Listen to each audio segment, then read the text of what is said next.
کہ شب قدر کی کیا فضیلت ہے۔ شب قدر یاد رکھیے رمضان کی سب سے بڑی فضیلت میں سے ایک فضیلت ہے۔ تو یہ بھی دیکھیے کہ ایک میں جو بتا رہا تھا یہ بھی ایک بہت بڑی غلط فہمی ہے کہ ہم 27 کو طے کرتے ہیں اور 27 28 29 بازاروں میں گھومنے میں لگاتے ہیں۔ اب سوال یہ کیا یہ 27 ہی شب قدر ہے؟ کیا اس کو وہ کرنا ہے؟ تو یاد رکھ لیجیے، میری بات کو غور سے سنیے، 27 ہی شب قدر نہیں ہے، 27 بھی شب قدر ہو سکتی ہے۔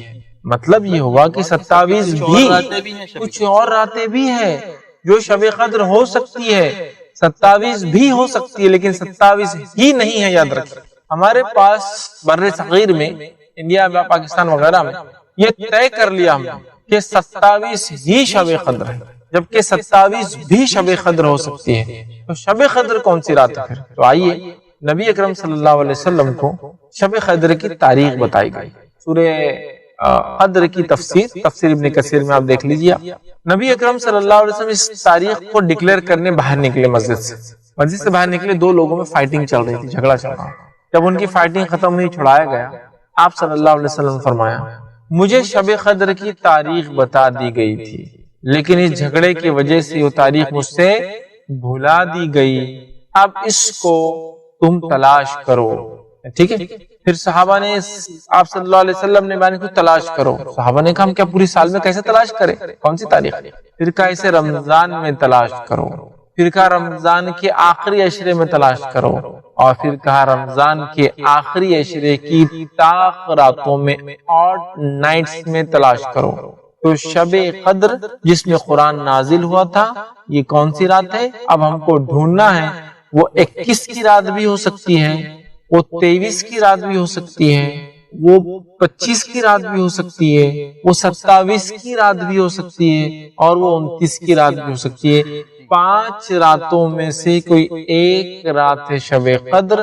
تو شب قدر کو صرف 27 کو منانا ایک بہت بڑی غلط فہمی اور ایک بہت بڑے ثواب کو ضائع کرنے کا ذریعہ بن جائیں گے، یاد رکھیے۔ تو یہ 5 راتوں میں سے کوئی ایک رات ہو سکتی ہے، یاد رکھیے، یہ بات واضح ہے۔ لیکن ہم نے ایک تو پہلے تو طے کر لیا کہ 27 ہی ہے، اس کے بعد اس کو 27 کو کیسے جاگ کر مناتے ہیں میں نے آپ کو طریقہ بھی بتا دیا اس سے پہلے۔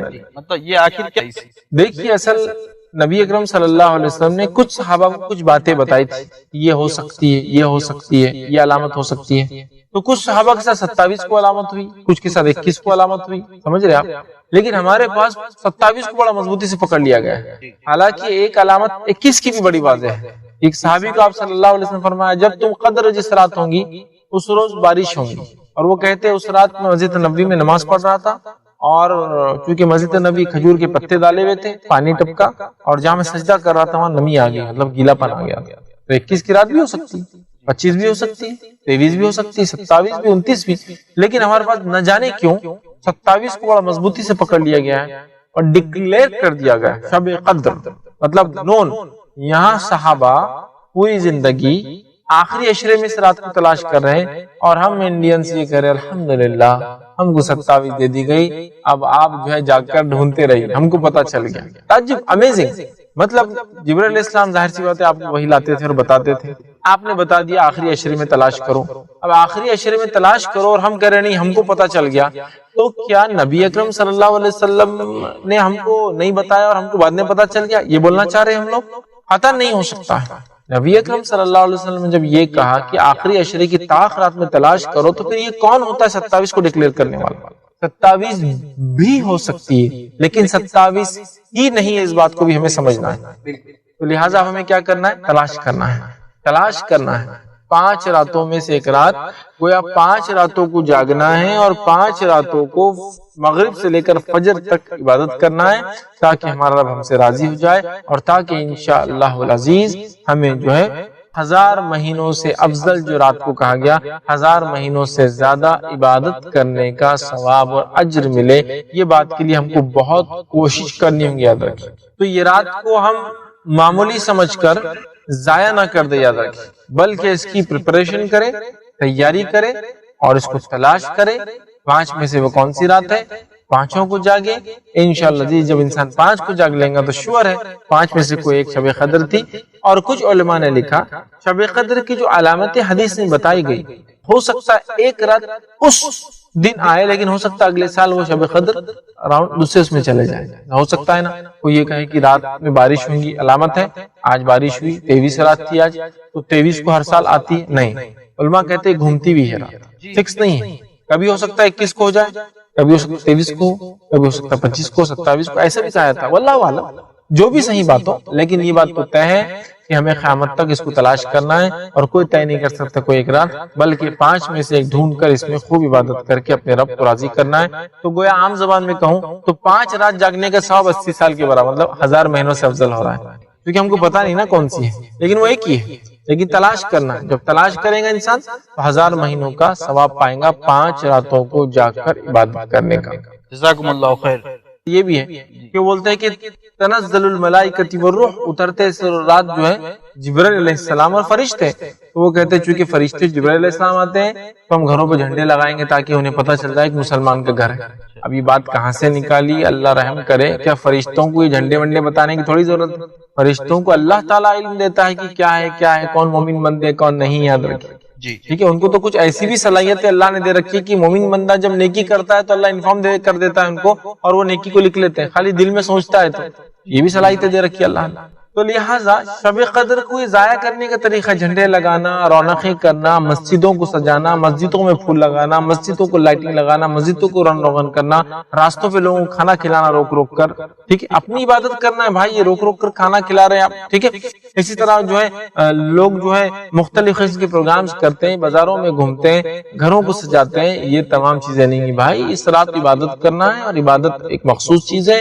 تلاوت قرآن کے ذریعے آپ کیجئے، اور بہت ساری چیزیں جو اس رات میں کی جا سکتی ہے. تو وہ تمام چیزوں کو چھوڑ کر ہم لگے ہیں اس طرح سے، تو یہ بہرحال بالکل طریقہ نہیں ہے. پھر آپ نے جیسا کہا کہ گانے بجانے کی بھی، میوزیکل انسٹرومنٹ کے استعمال والی بھی چیزیں ہو رہی، اور گانے بج رہے ہیں، اور کئی جگہ پتہ نہیں ترانے پڑے جا رہے ہیں مختلف قسم کی جس میں برائیاں ہیں.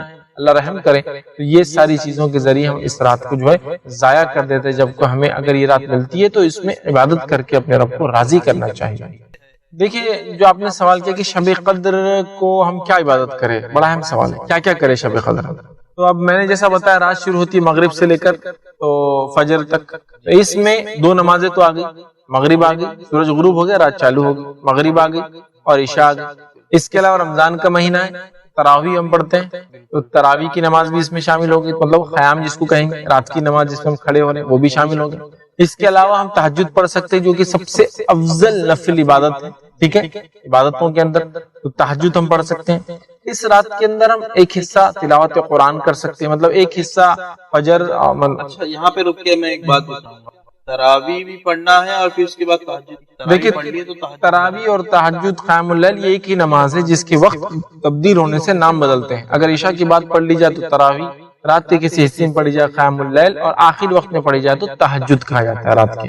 ٹھیک ہے، تو لہٰذا آپ کچھ بھی کیجیے، مطلب مثال کے طور پر آپ مسجد میں اگر پڑھ رہے ہیں امام صاحب کے ساتھ تو آپ وہاں اگر پڑھنا چاہ رہے وہ ہوگی، اس کے بعد نفل پڑھیے پھر رات میں. سمجھ رہے آپ نفل پڑھیے قیام اللیل، کتنی بھی رکعتیں ہو سکتی، کوئی مسئلہ نہیں. سنت تو 8 ہے، اس سے زیادہ آپ جو نفل کرنا چاہیں، چونکہ شب قدر کی رات ہے، آپ اللہ کو راضی کرنا چاہتے ہیں، اور اس سے اچھا کیا ہو کہ ہم نماز کی حالت میں اپنے رب کے سامنے. تو لہٰذا نمازیں ہیں، فرائض 2 فرض نمازیں آ رہی ہے اس کے اندر. اس کے علاوہ تراویح ہے یا قیام اللیل بولی یا تہجد کی نماز ہمیں پڑھنا ہے. اس کے علاوہ ایک حصہ تلاوت قرآن کے لیے رکھیے، اس کے علاوہ ایک حصہ دعاؤں کے لیے رکھیے، اس کے علاوہ ایک حصہ ذکر و اذکار کے لیے رکھیے. اپنی مغفرت کی دعائیں کیجیے، اپنے حالات کے لیے دعائیں کیجیے.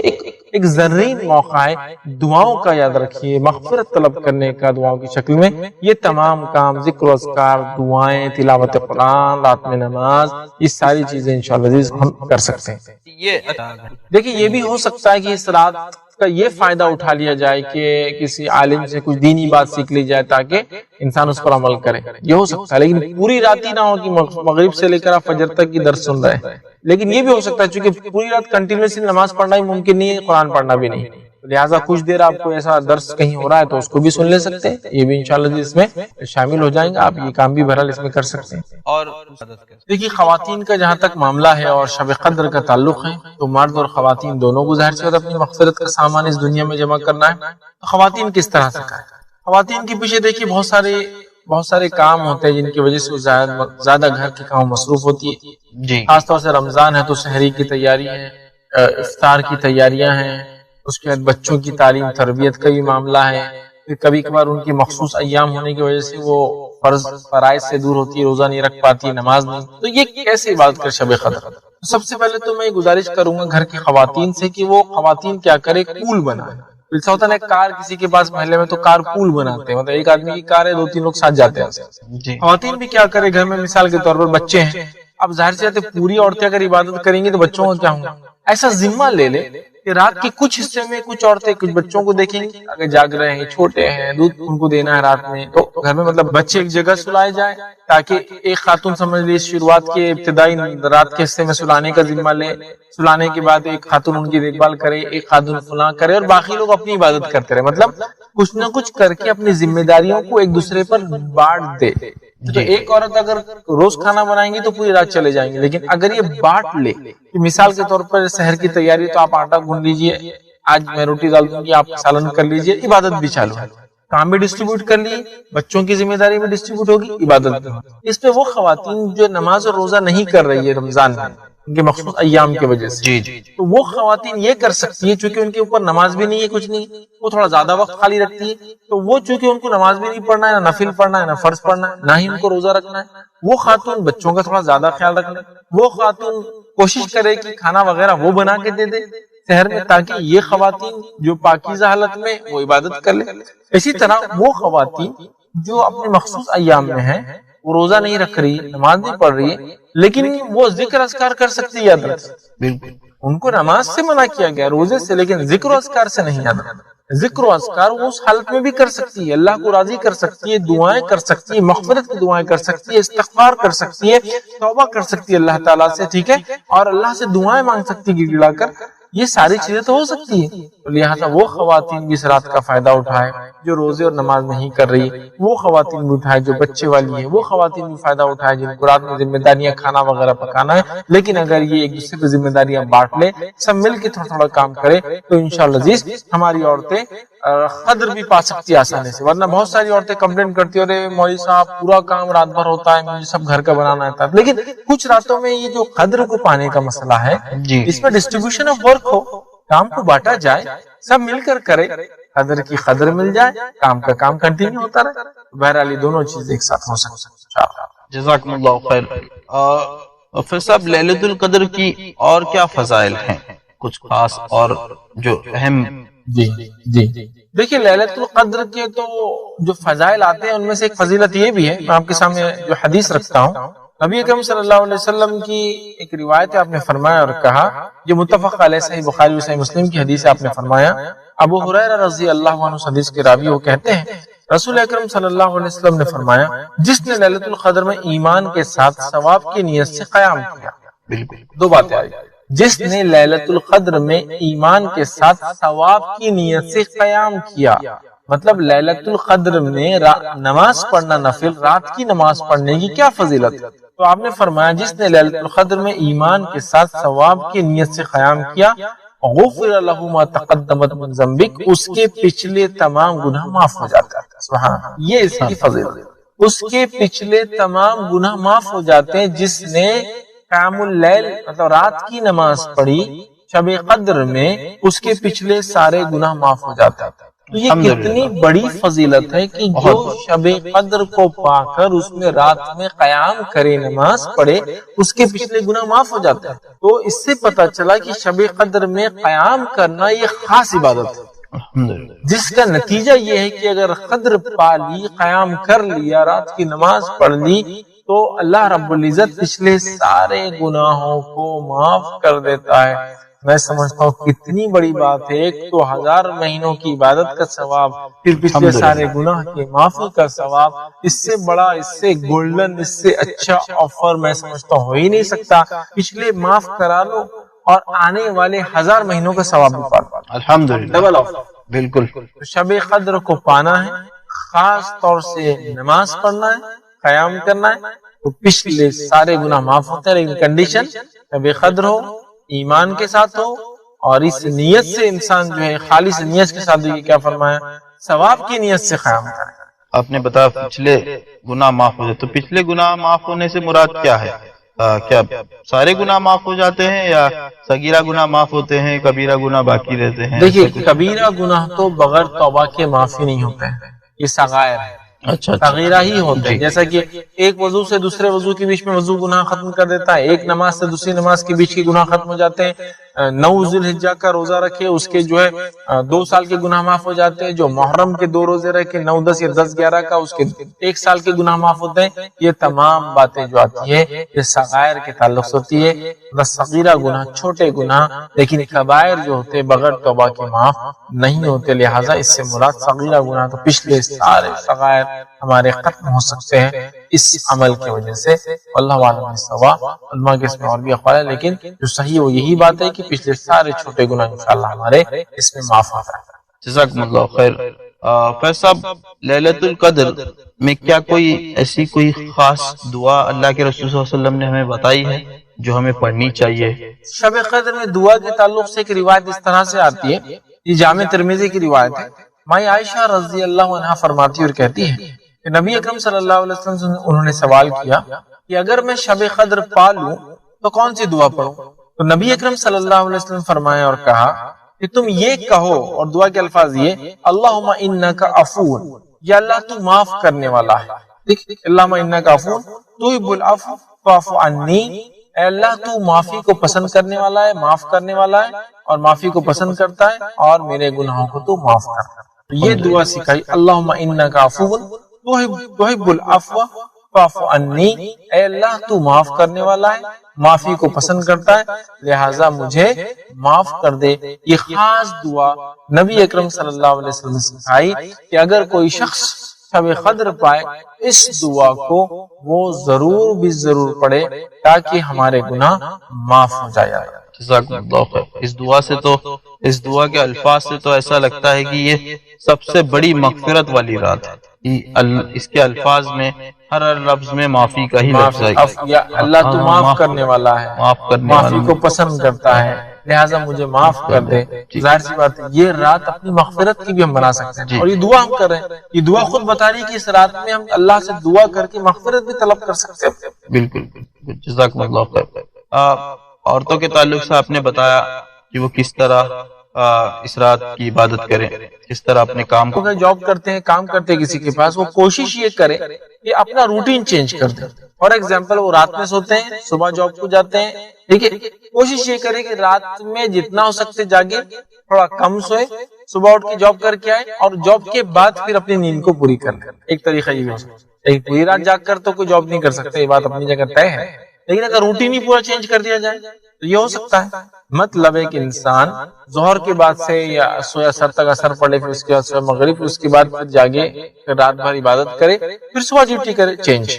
دوسرا یہ ہو سکتا ہے جن لوگوں کو سہولت ہے، میں کہتا ہوں چھٹی لے لیجیے 5 دن. لوگ پتہ نہیں بیماریوں کے بہانہ کر کے جھوٹی چھٹیاں لیتے ہیں، یہ تو موقع ہے چھٹی لینے کا. آپ اپنے باس کو کہہ دیں کہ باس میں ہر سال رمضان کے آخری عشرے میں 5 چھٹیاں لوں گا. میری جو ایئرلی جو ہوتی ہے، کچھ لوگوں کی ایئرلی لیوز ہوتی ہے جو لیپس ہو جاتی ہے، مطلب ہر مہینے 2 چھٹیاں ہوتی ہے، ایک ہوتی ہے نہیں لیے تو وہ سال بھر جمع ہو جاتی ہے، پھر ختم ہو جاتی ہے. رمضان میں لے مجھے 5 چھٹیاں میں مجھے لینا ہے، اس لیے کہ مجھے شب قدر کو ضائع نہیں کرنا ہے، اور چھٹی میں لے سکتا ہوں، مجھے سہولت. یہ کام کریں. کچھ لوگ ایڈجسٹمنٹ کریں، مطلب کچھ نہ کچھ ایسا ایڈجسٹمنٹ کرے کہ رات بھی جاگ لے، دن میں کام بھی ہو جائے. لیکن ایسا کوئی شخص ہے جو رات بھر، اس کو اب سوال ہی نہیں آتا کہ وہ رات میں جاگے اور دن میں کام بھی کرے، ممکن نہیں ہے. تو ایسے لوگوں کے لیے بھی کچھ باتیں ہیں میں آپ کے سامنے رکھتا ہوں، کچھ حدیثیں آپ کے سامنے رکھتا ہوں کہ ایسے لوگ کس چیز کا فائدہ اٹھا سکتے ہیں. جی. اور دیکھیے جاگنا تو چاہیے رمضان میں آخری عشرے میں، لیکن یہ بیچارے شب قدر میں جاگ کر نہیں پا سکتے ہیں، اس رات میں ثواب حاصل نہیں کر پا رہے.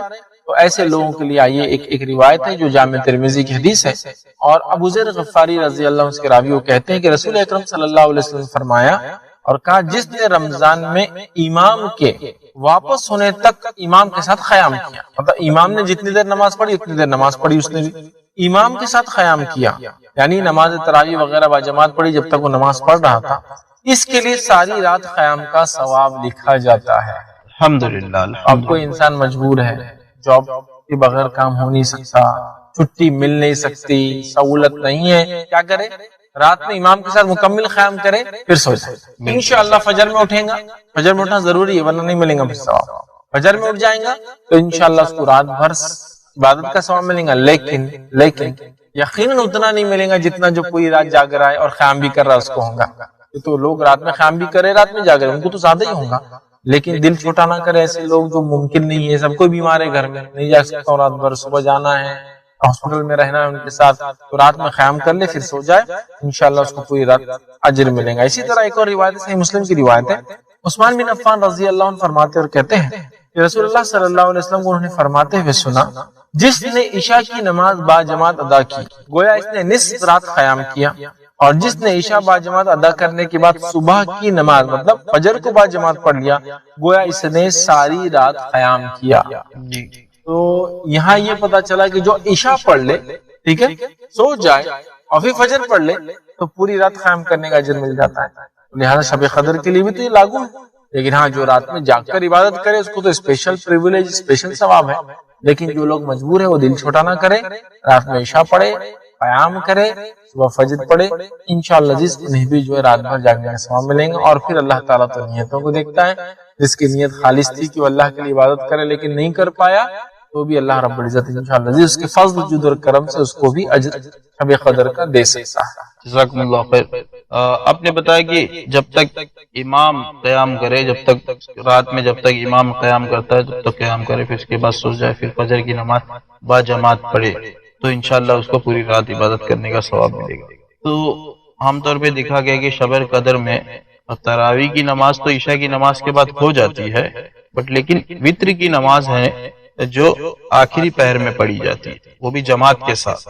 تو اب ایسا شخص وتر کی نماز تک کا انتظار کرے یا تراویح کی نماز پڑھ کے سو جائے؟ دیکھیے اگر کسی جگہ ایسا ہوتا ہے کہ رات میں قیام کے بعد وہ وتر کی نماز لیٹ پڑھتے ہیں، لیکن اب یہ صاحب کو تو سونا ہے، صبح جاب کو جانا ہے، وہ کیا کرے امام کے ساتھ جتنی اتنی پڑھ لے، پھر اپنی وتر پڑھ کے پھر سو جائے۔ جی کیونکہ وتر پڑھے بغیر نہ سے ورنہ ہو سکتا ہے سحر میں لیٹ ہو جائے، وتر چھوٹ جائے، اور وتر یہ جو ہے بہت اہم نماز ہے، تو لہٰذا وہ کیا کرے امام کے ساتھ پورا قیام کرے، اس کے بعد اپنی وتر پڑھے اور پھر اس کے بعد انشاءاللہ جزاکم اللہ خیر۔ حافظ صاحب، شب قدر کے تعلق سے ہم نے کئی باتیں دیکھی، یہ اتنی اہم رات ہے اور 1000 مہینوں کی عبادت سے بہتر ہے۔ اب کوئی شخص ایسا ہے جس کے سامنے یہ رات آئی، جس نے یہ رات پائی اور پھر بھی اس سے فائدہ نہیں اٹھایا، سو گیا، سستی غفلت نہیں کرنا ہے، تو ایسے شخص کے لیے کیا وعید ہے؟ دیکھیے ایسا شخص جو شب قدر کو پا کر فائدہ نہ اٹھائے وہ بد نصیب انسان ہے۔ آئیے یہ میں نہیں کہہ رہا ہوں، نبی اکرم صلی اللہ علیہ وسلم کی ایک روایت، ایک حدیث دیکھتے ہیں، اور حدیث کے الفاظ اس طرح سے ہیں، یہ ابن ماجہ کی روایت ہے۔ انس بن مالک رضی اللہ عنہ فرماتے اور کہتے ہیں یہ رمضان آیا تو رسول اکرم صلی اللہ علیہ وسلم نے فرمایا، اگر رمضان آتے ہی آپ نے فرمایا یہ آخری عشرے کا انتظار نہیں ہو رہا ہے، شب قدر کی اہمیت پتہ چل، رمضان آیا تو آپ صلی اللہ علیہ وسلم نے صحابہ سے فرمایا یہ جو مہینہ تم پر آیا ہے اس میں ایک رات ایسی ہے جو قدر اور منزلت اہمیت کے اعتبار سے 1000 مہینوں سے افضل اور بہتر ہے۔ جو شخص اس کی سعادت حاصل کرنے سے محروم رہا وہ ہر بھلائی سے، ہر خیر سے محروم رہا۔ اور پھر فرمایا نیز فرمایا، آگے فرمایا لیلۃ القدر کی سعادت سے صرف بد نصیب ہی محروم رہتا ہے۔ تو جو لیلۃ القدر کی سعادت سے محروم رہا وہ تمام خیر سے محروم رہا، مطلب وہ ہر قسم کے خیر سے وہ دور ہو گیا۔ نبی اکرم صلی اللہ علیہ وسلم جو درود بھیجتا ہے، مسند احمد کی روایت ہے جو عبداللہ بن عمر رضی اللہ عنہ اس کے راوی اور کہتے ہیں، فرماتے ہیں جس شخص نے رسول اللہ صلی اللہ علیہ وسلم پر ایک مرتبہ درود پڑھا اللہ تعالیٰ اس کے فرشتے اس پر 70 مرتبہ درود بھیجتے ہیں۔ جس شخص نے ایک مرتبہ اللہ کے رسول صلی اللہ علیہ وسلم پہ درود بھیجا اللہ اور اس کے فرشتے 70 مرتبہ درود مطلب بمانا دعا اس کے لیے 70 مرتبہ دعائیں بھیجتے۔ پس بندہ اس کو چاہیے تو اس کو کم کرے، چاہے تو زیادہ کرے۔ اب بندے کے اوپر ہے وہ کتنی دعا چاہتا ہے اور کتنی نہیں، جتنا زیادہ دعا چاہتا ہے اتنا زیادہ درود بھیجے، جتنی کم دعا چاہتا ہے اتنا کم درود بھیج دے۔ تو اب بندے کے اوپر معاملہ ہے، تو ہمیں چاہیے نبی اکرم صلی اللہ علیہ وسلم پر بکثرت درود بھیجے، بکثرت جتنا ہو سکتا ہے، اس لیے کہ 70 مرتبہ اللہ اور اس کے فرشتے درود بھیجتے ہیں جو نبی اکرم صلی اللہ علیہ وسلم پہ درود بھیجتا ہے۔ آئیے ایک واقعہ سنیے، جو ہے ابی بن کعب جو ہے رضی اللہ عنہ جو ہے وہ فرماتے ہیں، جامع ترمذی میں روایت آتی ہے، وہ ایک مرتبہ اللہ کے رسول صلی اللہ علیہ وسلم کے پاس حاضر ہو کہا کہ میں نے کہا اللہ کے رسول صلی اللہ علیہ وسلم میں بہت زیادہ درود پڑھنا چاہتا ہوں، تو آپ میری رہنمائی کریں کہ میں اپنی دعاؤں کے کتنے حصے کو درود پر مشتمل کروں اور کتنے حصے میں اپنے لیے دعا مانگوں. اور پھر انہوں نے کہا اور میں کتنا حصہ مخصوص کروں دعاؤں کے لیے، کتنا حصہ آپ کے لیے؟ تو آپ نے فرمایا تو جت قدر چاہے اتنا، جتنا پسند کرے کرے. تو انہوں نے فرمایا صحابی نے، کیا 1/4 1/4 حصہ میں اپنی دعاؤں کا درود کے لیے مخصوص کر دوں؟ تو آپ نے فرمایا ٹھیک ہے، جس قدر تو چاہے، تمہارے لیے یہ تو بہتر ہوگا. تو پھر انہوں نے کہا کہ اللہ کے رسول کیا آدھا میں کروں؟ تو آپ نے کہا تم جس قدر پسند کرو، لیکن اگر اس سے زیادہ کرو اور اچھا ہے. پھر انہوں نے کہا کہ اللہ کے رسول صلی اللہ علیہ وسلم 2/3 2/3 میں اگر دعائیں کروں، مطلب درود بھیجو اور باقی دعا. تو آپ نے فرمایا تم جس قدر پسند کرو، حصہ مخصوص کرو گے، لیکن جتنا زیادہ کرو گے تمہارے لیے ٹھیک ہوگا. تو انہوں نے فرمایا کہ اللہ کے رسول میں اپنی دعا کی بجائے صرف آپ پہ درود ہی بھیجتا ہوں، کیونکہ آپ نے پاؤ کہا تو آپ نے کہا زیادہ کرے تو بہتر ہے، میں نے آدھا کہا تو آپ نے کہا زیادہ کرے تو بہتر ہے، میں نے 2/3 کہا تو آپ نے کہا زیادہ کرے تو بہتر ہے. اب میں کیا کرتا ہوں؟ صرف آپ پہ درود بھیجتا ہوں. تو آپ نے فرمایا کہا تو پھر تو تمہارے غموں کی کفایت کی جائے گی. اگر تم نے صرف میرے اوپر درود ہی بھیجا اور دعا اپنے لیے نہیں مانگی تو پھر تو تمہارے غموں کی اللہ کفایت کر جائے گا، جتنے غم اور پریشان کفایت کر جائیں گی، اور گناہوں کو معاف کر دیا جائے گا. تو اس حدیث سے پتہ چلا نبی اکرم صلی اللہ علیہ وسلم درود بھیجنے سے غموں کی کفایت ہو جاتی ہے، ہر غم اللہ دور کر دیتا ہے، اور اللہ تعالیٰ جو ہے ہمیں ہمارے گناہوں کو معاف کرتا ہے. تو ہمیں چاہیے کثرت سے نبی اکرم صلی اللہ علیہ وسلم درود بھیجے. دنیا کا بھی فائدہ اور آخرت کا فائدہ، دعائیں قبول ہو رہی ہے، معافی بھی مل رہی ہے، فرشتے بھی دعا کرے، اللہ بھی درود بھیج رہا ہے. اور 70 مرتبہ، ایک بار بھیجو 70 مرتبہ اللہ اور اس کے فرشتوں کی دعائیں. اسی طرح جو ہے معنی یہ ہے کہ وہ عمل جو انسان خوشی سے، یہ سب سے اہم چیز. اور اس بات کا پتہ اس حدیث سے بھی پتہ چلتا ہے، اور یہ ایک فضیلت بھی ہے اس کی. فضیلت یہ ہے کہ فرض نماز اگر مکمل نہ ہو تو نوافل اس فرض کے نقص کو ختم کر دیں گے انشاءاللہ، یا اس کی بھرپائی کر دیں. نفل نماز کی پہلی فضیلت یہ کہ اگر فرض نماز میں کوئی کمی بندے سے ہو جائے تو اس کے نقص کی بھرپائی کر دیں گی. اور یہ کتنی اہم ہے وہ بات بھی اس سے پتہ چلتی ہے حدیث کے اندر. یہ حدیث کے اندر آئی حدیث اس طرح سے، اور نبی کریم صلی اللہ علیہ وسلم فرماتے ہیں، اور تمیم الداری رضی اللہ عنہ اس حدیث کے راوی وہ کہتے ہیں اور فرماتے ہیں، اور یہ روایت ابو داؤد اور جو ہے ابن ماجہ اور جو ہے سلسلۃ الاحادیث صحیحہ کے اندر موجود ہے. آپ صلی اللہ علیہ وسلم فرماتے ہیں روز قیامت بندے سے جس چیز کا سب سے پہلے حساب لیا جائے گا وہ اس کی نماز ہے. روز قیامت بندے سے سب سے پہلے جس چیز کا حساب لیا جائے گا وہ اس کی نماز ہے. تو اس سے میں سمجھتا ہوں حدیث میں فضیلت کے ساتھ ساتھ نماز کی اہمیت بھی شامل ہے کہ سب سے پہلے حساب روز قیامت جو مجھے اور آپ کو اللہ تعالیٰ کے سامنے دینا ہے وہ حساب کس چیز کا ہوگا؟ صلاۃ، نماز کا ہونے والا ہے. تو نبی اکرم صلی اللہ علیہ وسلم فرما رہے روز قیامت بندے سے جس چیز کا سب سے پہلے حساب لیا جائے گا وہ اس کی نماز ہوگی. اگر اس نے اسے مکمل کیا ہوگا تو اس کے لیے مکمل لکھ دی جائیں گی، اگر کمپلیٹلی اس نے ادا کیا ہوگا وہ لکھ دی جائیں گی. پھر نبی اکرم صلی اللہ علیہ وسلم فرماتے ہیں اور اگر اس نے اسے مکمل نہیں کیا ہوگا تو اللہ تعالیٰ فرشتوں کو حکم دیں گا ذرا دیکھو میرے بندے نے کوئی نفل نماز بھی پڑھی ہے، ذرا دیکھو میرے بندے نے کیا کوئی نفل نماز بھی پڑھی ہے یا نہیں. ٹھیک ہے، اگر نفل نماز پڑھی ہے تو اس کے ذریعے اس کے فرض نمازوں کو مکمل کر دو. پھر زکوٰۃ کا اور اس کے بعد تمام اعمال کا بھی حساب اسی طرح سے لیا جائے گا. اور نماز اور نفل نماز کی فضیلت میں جو پہلی بات آ رہی ہے وہ یہ ہے کہ روز قیامت سب سے پہلے حساب فرض نمازوں کا ہونے والا ہے. اگر فرض نمازوں میں کوئی کوتاہی اور کمی ہوں گی تو اللہ تعالیٰ فرشتوں کو کہیں گا کہ اس بندے نے میرے کوئی نفل پڑھی ہے لاؤ. فرشتے اس کا نام اعمال لکھیں گے، اگر نفل پڑھی ہوں گی تو لائی جائیں گی، اور وہ نفل انشاءاللہ العزیز ہماری فرض کی کوتاہیوں، کمزوریوں، کمی، نقص کو پورا کر دیں گے. اور اس کے بعد دیگر اعمال، زکوٰۃ اور دیگر اعمال اس کے بعد ایک کے بعد ایک آئیں گے. تو یہاں میں سمجھتا ہوں اس حدیث سے یہ بات تو واضح ہوگی نماز کی کیا اہمیت ہے، اور یہ بات بھی بالکل میں سمجھتا ہوں کلیئر ہو گئی کہ نفل نماز کی کیا ہے. دونوں باتیں ایک حدیث میں ایک ساتھ آ گئی. سب سے پہلے حساب، جیسا کہ ہم جانتے ہیں یہ اللہ کے حقوق میں سب سے پہلا حساب نماز کا ہے، لیکن بندوں کے حقوق میں سب سے پہلے کس چیز کا حساب ہوگا پتا ہے آپ کو؟ بندوں کے حقوق میں سب سے پہلے حساب خون کا ہوگا. کسی کا ناحق خون تو نہیں بہانا. اور اللہ کے حق میں سب سے پہلا حساب نماز، فرض نہ ہوں گی تو اس سے نفل سے اس کی بھرپائی کی، پھر زکوٰۃ، اور پھر اس کا دیگر اعمال اور دیگر اعمال. اس کا مکمل ہونا ضروری ہے، اس لیے کہ اللہ پوچھیں گا کیا اس کی فرض مکمل ہے؟ اگر نہیں ہے تو دیکھو اس کے کوئی نفل ہے کیا.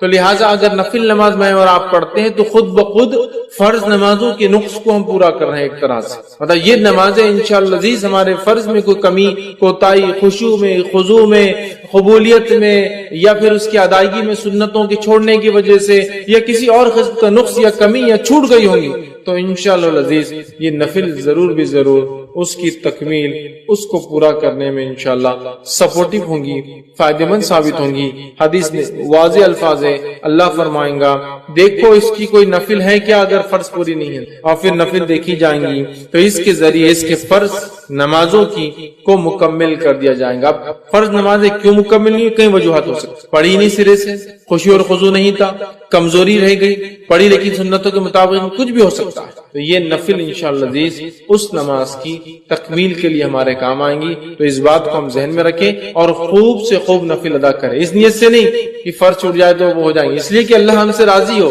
اور ساتھ میں ایک اور بینیفٹ فائدہ کہ اگر ہم سے کوئی فرض چھوٹ گیا ہوں گا تو اللہ تعالیٰ اس کے ذریعے اس فرض کی بھرپائی کر دیں گے. یاد رکھیں کتنی اہم بات ہے یاد رکھیں. تو لہٰذا نفل نماز کی پہلی فضیلت یہ ہے کہ فرض نمازوں میں اگر کوئی کوتاہی کمزوری رہ جائیں گی انشاءاللہ ہماری تو یہ نفل نمازوں کے ذریعے اس کو ہم پورا کر سکتے. یاد رکھیں ٹھیک ہے. آئیے نفل نماز کی دوسری فضیلت جو ہے، نماز نفل کے ذریعے درجات بلند ہوتے ہیں اور گناہ مٹا دیے جاتے ہیں. نماز نفل کے ذریعے درجات بلند ہوتے ہیں اور گناہ مٹا دیے جاتے ہیں. نفل نماز جو انسان پڑھتا ہے اس کے درجات بلند ہوتے ہیں اور اس کے گناہ مٹا دیے جاتے ہیں. ایک ہی حدیث میں دو فضائل آ رہے ہیں کہ نماز نفل پڑھنے سے درجات کی بلندی، گناہوں کی معافی. آئیے حدیث اس طرح سے نبی اکرم صلی اللہ علیہ وسلم فرماتے ہیں، صوبان رضی اللہ عنہ اس کے راوی وہ کہتے ہیں کہ رسول اکرم صلی اللہ علیہ وسلم فرمایا اور کہا، ٹھیک ہے، اور یہ ابن ماجہ کی روایت ہے، تم زیادہ سے زیادہ سجدے کیا کرو کیونکہ تم اللہ تعالیٰ کی رضا کے لیے ایک سجدہ کرو گے تو وہ اس کے بدلے تمہارے ایک درجے کو بلند کرے گا اور تمہارے ایک گناہ کو مٹا دے گا. تم اللہ کے لیے زیادہ سے زیادہ سجدے کیا کرو، اور یہاں سجدے سے مراد فرض نمازوں کے علاوہ نفل پڑھا کرو. تم زیادہ سے زیادہ سجدے کیا کرو مطلب زیادہ سے زیادہ نفل نمازیں پڑھا کرو، اس لیے کہ جب تم زیادہ نفل نماز پڑھتے ہو تو ایک فائدہ یہ ہوتا ہے کہ اس نفل نماز کی وجہ سے ایک درجہ بلند کر دیا جاتا ہے، 1 رینک ہائر کر دیا جاتا ہے آپ کا، اور ساتھ میں ایک گناہ مٹا دیا جاتا ہے. تو نفل نماز کی فضیلت دیکھیے، ایک ہی روایت کے نعرہ ہے، 2 فائدے ہم کو ملتے ہیں، ایک درجہ بلند ہوتا ہے اور دوسرا ایک گناہ میرا اور آپ کا معاف ہو جاتا ہے. یاد رکھیے تو جب بندہ نماز پڑھتا ہے تو ایک گناہ اس کا معاف ہو جاتا ہے، یاد رکھیے، اور ایک درجہ جو ہے بلند ہو جاتا ہے. یاد رکھیے. اور کثرت سجود مطلب آپ جو فرما رہے رسول اللہ صلی اللہ علیہ وسلم زیادہ سجدے کرو، اس سے مراد یاد رکھیے یہ نفل نماز ہے. مطلب زیادہ سجدے مطلب زیادہ نمازیں، اور زیادہ نمازیں مطلب فرض کے علاوہ نمازیں. زیادہ سجدے مطلب زیادہ نمازیں ہم کو پڑھنا، اس بات کو ہمیں ذہن میں رکھنا ہے.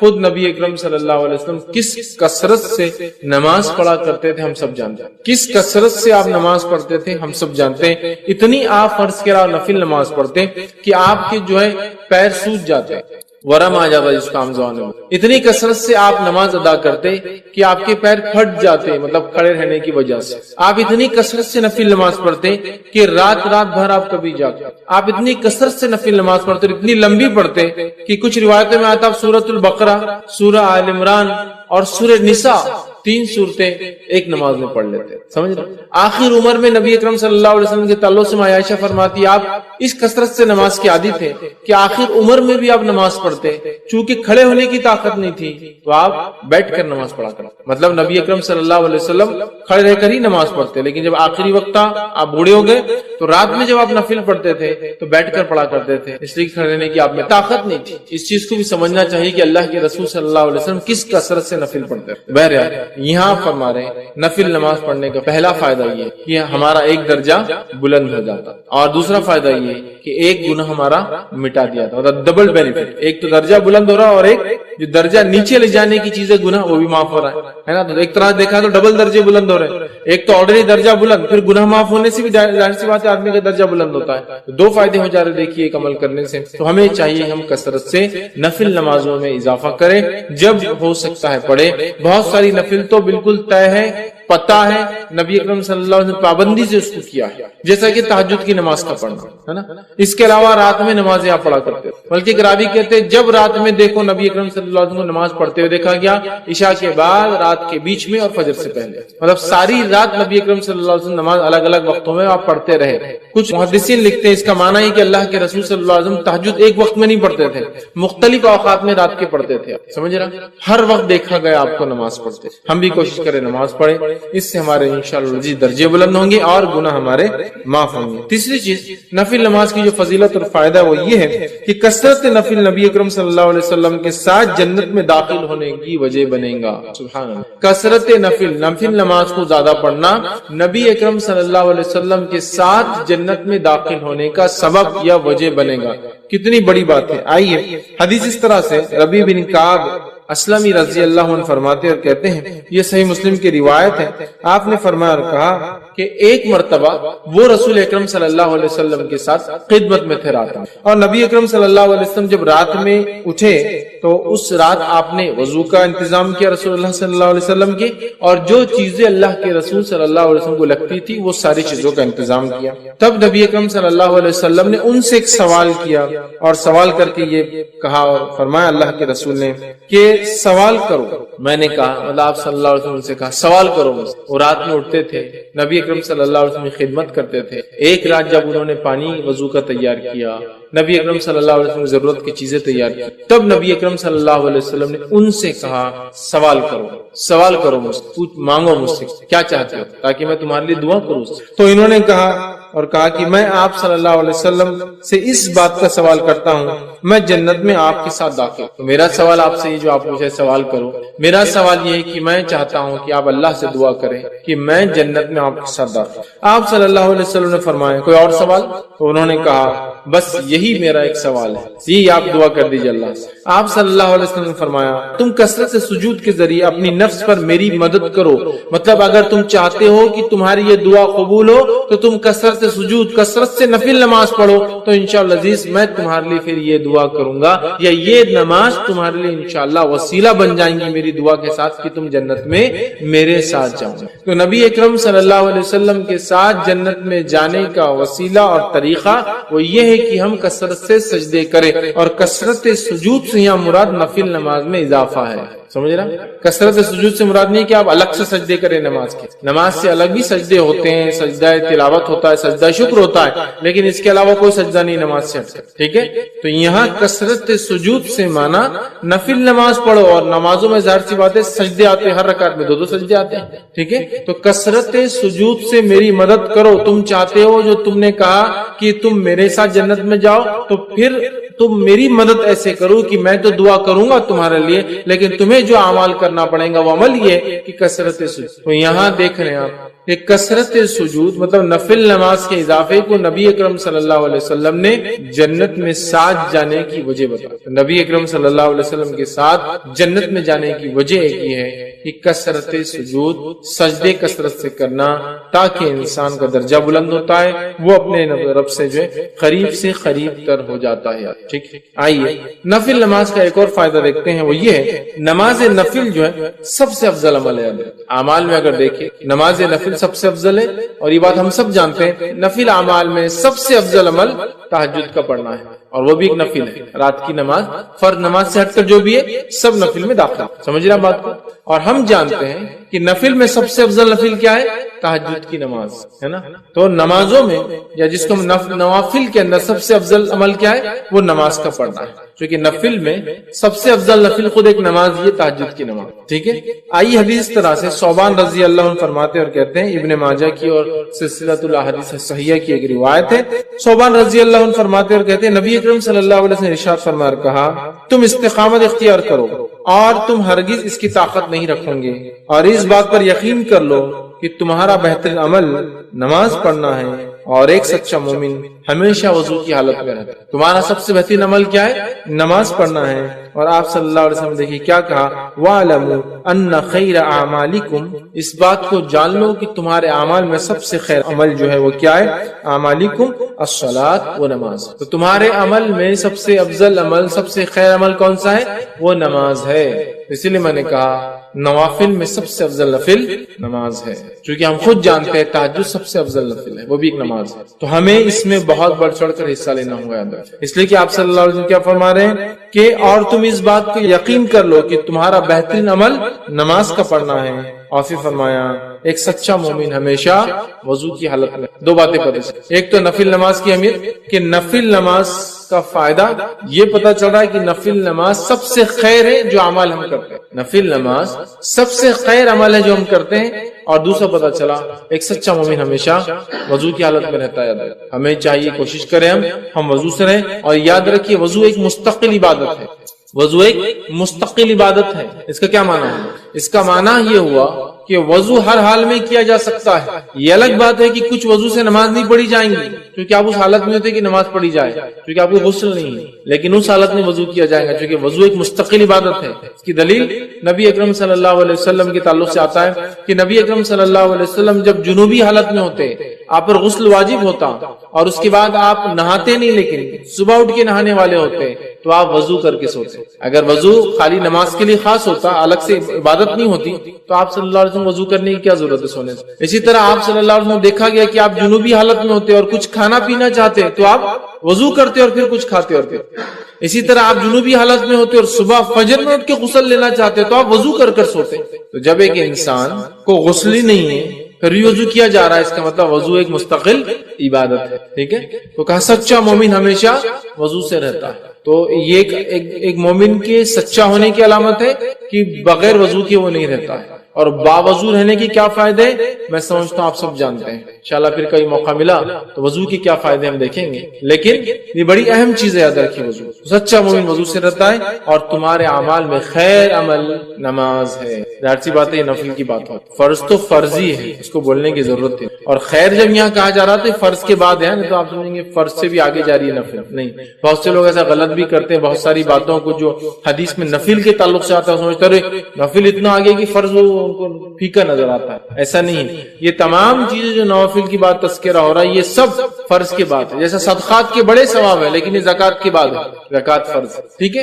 عمرے کے بڑے فائدے لیکن حج کے بعد ہے. سمجھ رہے آپ, تو یہ فرائض کے بعد. تو نوافل کے بڑے فائدے نماز پڑھنے کے لیکن فرض کے بعد. نہیں تو کوئی پتا چلا فرض ہی نہیں پڑا اور نوافل پورے ادا کرا چکے اس کو فضیلت پتا چل رہی, قبول نہیں ہوں گی جب تک فرض نہیں ہو. اسی طرح نفل کا گھر میں پڑھنا گھر میں برکت لانے کا باعث ہے. بہت سارے لوگ بولتے ہیں تنگ دستی ہے, پریشانی ہے نا, برے حال ہے, برکت نہیں ہے, برکت چھن گئی, وقت کی برکت, کھانے کی برکت, اولاد کی برکت, ہر چیز کی برکت چھن گئی ہے. یہ چیز کی گارنٹی یہ چیز کی گواہی تو ہم سب دیں گے. آج برکتیں چھن گئی, بہت ساری برکت یاد رکھو. ہمیں کیا کرنا ہے, اس بات کو سمجھنا ہے کہ نفل نماز گھر میں برکت لانے کا ایک ذریعہ ہے. آئیے حدیث کی اس طرح سے کہ نبی اکرم صلی اللہ علیہ وسلم فرماتے, صحیح مسلم کی روایت ہے اور جابر رضی اللہ عنہ حدیث کے راوی فرماتے ہیں اور کہتے ہیں تم میں سے, آپ صلی اللہ علیہ وسلم فرمایا, وہ کہتے ہیں آپ نے فرمایا تم میں سے کوئی شخص جب مسجد میں نماز پڑھے تو اپنی نماز کا کچھ حصہ اپنے گھر کے لیے بھی رکھے,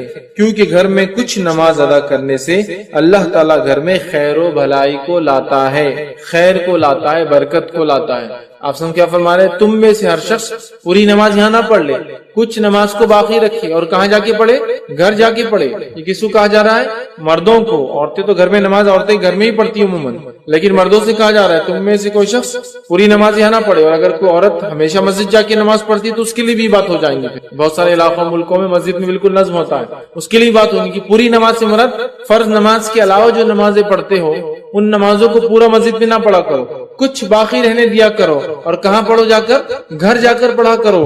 اور فرمایا اس لیے کہ گھر میں یہ خیر اور بھلائی لانے کا سبب بنتی ہے یہ نماز. تو گھر میں خیر اور بھلائی آتی ہے. اب ان لوگوں کے گھر کا کیا لوں گا جو فرض پڑھتے ہیں, تو نفل تو بات کی بات ہوئی نا.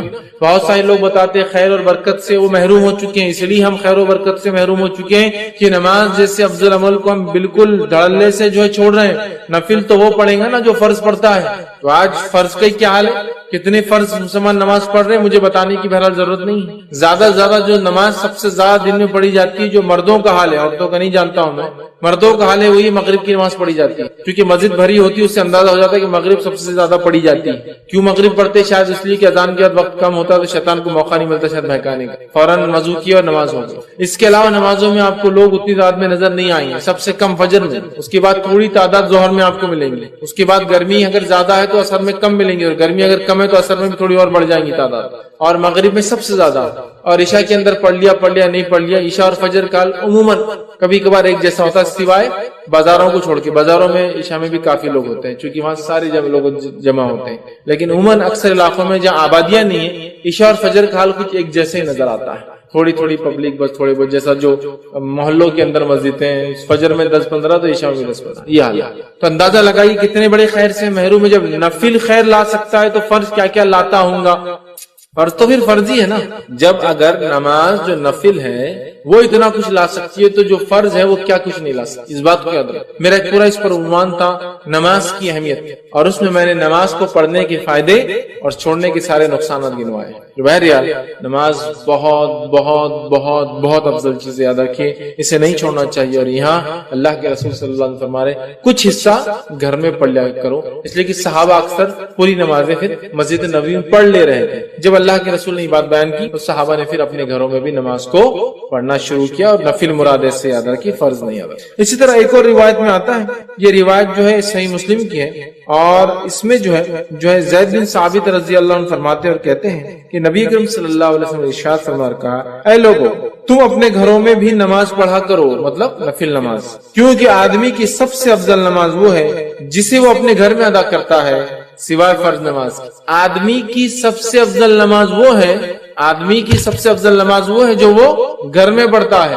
سوائے فرض کے. فرض نہیں, فرض تو مسجد میں پڑھنا ہم پر فرض ہے, سوائے بیمار ہو مسافر ہو مسجد نہ ملے وہ مستثنا ایکسپشنل کیسز. لیکن فرض نماز تو مسجد میں باجماعت ہی پڑھنا ہے.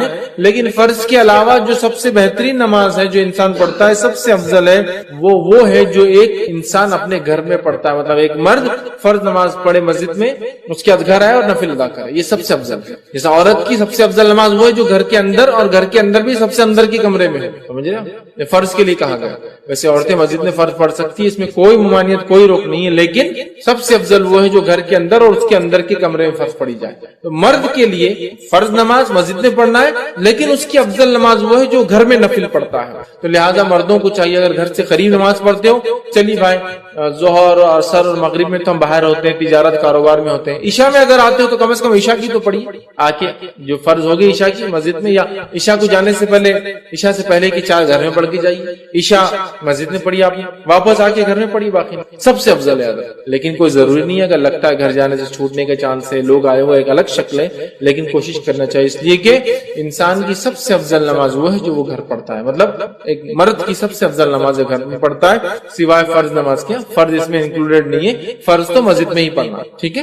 تو لہٰذا ہم کوشش کریں نماز کا کچھ حصہ نفل ضرور ہم گھر, چاہے نماز کو جانے سے پہلے والے ہوں یا نماز کو جانے کے بعد ہو, یا اس کے علاوہ کوئی نفل نماز. اور اس کا فائدہ یہ کہ بچے بھی دیکھ کر نماز سیکھتے اپنے مردوں سے, ماؤں کو تو دیکھتے ہیں, والد کو بھی دیکھیں گے, اس بہانے مردوں کو بھی دیکھیں گے. اسی طرح صحیح مسلم کی ایک اور روایت ہے, نبی اکرم صلی اللہ علیہ وسلم نے فرمایا اور کہا, اس کے الفاظ ہیں تم اپنے گھروں میں بھی نماز ضرور پڑھا کرو, مردوں سے آپ کہہ رہے ہیں, کیونکہ آدمی کی بہترین نماز وہ ہے جو اپنے گھر میں پڑھے سوائے فرض نماز. تم میں سے کچھ لوگ یا تم لوگ اپنی نمازوں میں کچھ نمازیں ضرور اپنے گھروں میں پڑھا کرو. یہ نماز کون سی ہے؟ فرض نماز نہیں, یاد رکھیں نفل ہے, پڑھا کرو. اس لیے کہ آدمی کی سب سے خیر, سب سے بہترین, سب سے افضل نماز وہ ہے جو وہ گھر میں پڑھتا ہے سوائے فرض کے. فرض نہیں, فرض تو مسجد میں آنا ہے, باجماعت پڑھنا ہے, اس کے علاوہ جو نفل پڑھتے ہو نا گھر میں پڑھو, یہ سب سے افضل نفل ہے, ٹھیک ہے.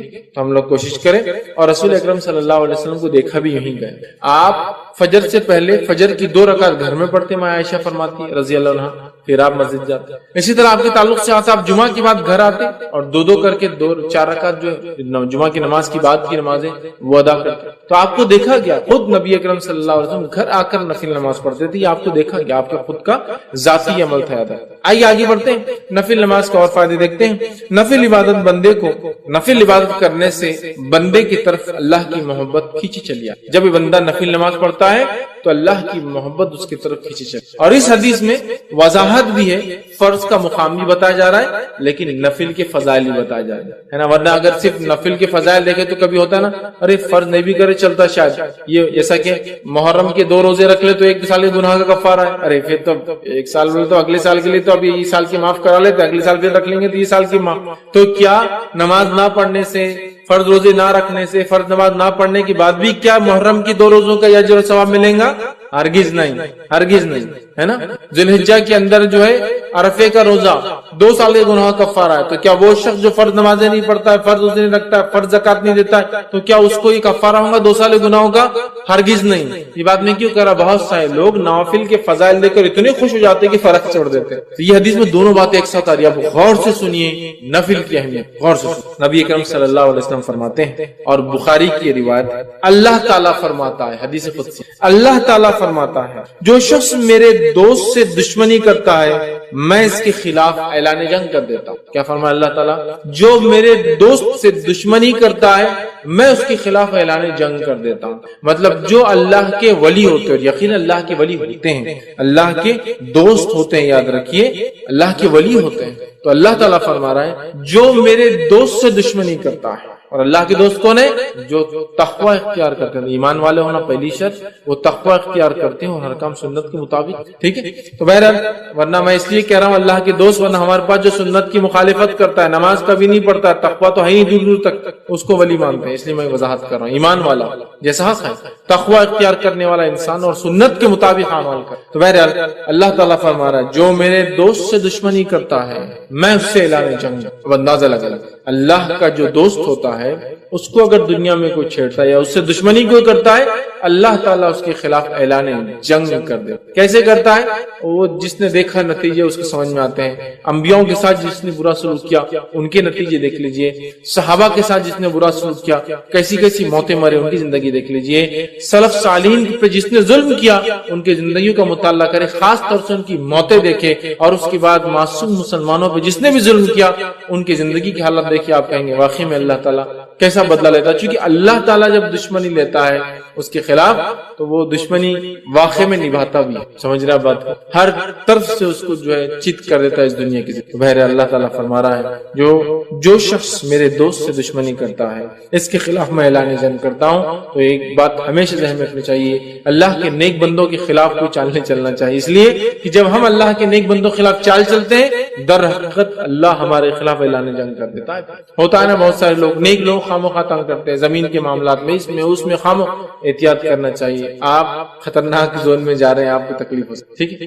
آگے آئیے سنیے، اللہ تعالیٰ فرماتا ہے اور میرا بندہ سب سے زیادہ میرا تقرب اس چیز کے ساتھ حاصل کرتا ہے جسے میں نے فرض کیا ہے۔ اللہ تعالیٰ فرما رہا ہے میرا بندہ سب سے قریب مجھ سے تب ہوتا ہے جب وہ میری فرض کردہ چیزوں کو پورا کر۔ اللہ تعالیٰ فرما رہا ہے میرا بندہ میرے سب سے قریب کب آتا ہے؟ جب وہ چیز کرتا ہے جو میں نے اس پر فرض کی ہے۔ تو آپ فرما، اللہ تعالیٰ فرمایا میرا تقرب میرا بندہ سب سے زیادہ حاصل کرتا ہے اس چیز کے ذریعے جو میں نے اس پر فرض کیا ہے، یعنی فرائض کے ساتھ میرا تقرب حاصل کرنا ہی مجھ سے سب سے زیادہ مطلب فرائض کے ذریعے میرا تقرب حاصل کرنا یہ مجھے سب سے زیادہ پسند اللہ اعلان کا۔ آگے آئیے پھر اللہ تعالیٰ فرما رہا ہے حدیث قدسی، اور میرا بندہ نوافل کے ذریعے میرا تقرب حاصل کرتا، فرض سے سب سے زیادہ، فرض سے سب سے زیادہ، لیکن نوافل سے بھی کرتا ہے، فرض کے بعد مطلب فرض جو ادا کرتا ہے اس کی نفل قبول ہوتی ہے، بات بھی یاد رکھیں۔ پھر اللہ فرماتا ہے پھر جب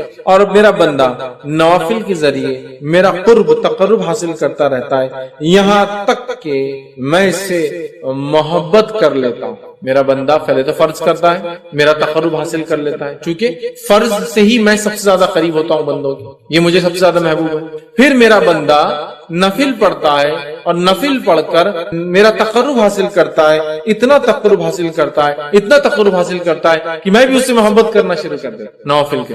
اب آگے سن، تو میں بھی اس سے محبت کر لیتا ہوں، پھر جب میں اس سے محبت کر لیتا ہوں، فرض سب زیادہ اللہ کو پسند نہ ملے، سب زیادہ قریب بندہ فرض سے آتا ہے، لیکن فرض سے جو قریب آنے کے بعد بھی جو نفل پڑھے وہ ٹاپ موسٹ چل جاتا ہے۔ بولنے کا مطلب یہ ایک انسان سے فرض بھی کرے تو اللہ سے قریب ہوتا ہے، لیکن فرض کے بعد جو نفل پڑھے وہ ٹاپ موسٹ لیول تک پہنچ جاتا ہے اللہ کے قریب، اتنا کہ اللہ تعالیٰ اس سے محبت کرنے لگتا ہے۔ اور اللہ فرماتا ہے جب میں اس سے محبت کرنے لگتا ہوں تو میں اس کا کان بن جاتا ہوں جس سے وہ سنتا ہے۔ اس حدیث کو غلط معنی مت دیجیے کہ واقعی میں اللہ اس کے اندر حلول کر جاتا ہے، مطلب وہ وہی باتیں سنتا ہے جو میں چاہتا ہوں کہ وہ سنے، کوئی غلط بات نہیں سنتا۔ اللہ فرماتا ہے میں اس کا کان بن جاتا ہوں جس سے وہ سنتا ہے، اس کی آنکھ بن جاتا ہوں جس سے وہ دیکھتا ہے، اس کی آنکھ بن جاتا ہوں جس سے وہ دیکھتا ہے۔ عثمان ابن عفان رضی اللہ عنہ فرمایا کرتے تھے کہ مومن کی فراست اس کی نظروں سے بچا کرو، اس لیے کہ مومن جو ہوتا ہے نا اس کی آنکھوں سے چیزوں کو پہچان لیتا ہے۔ بہت سارے سلف کے واقعات ہیں،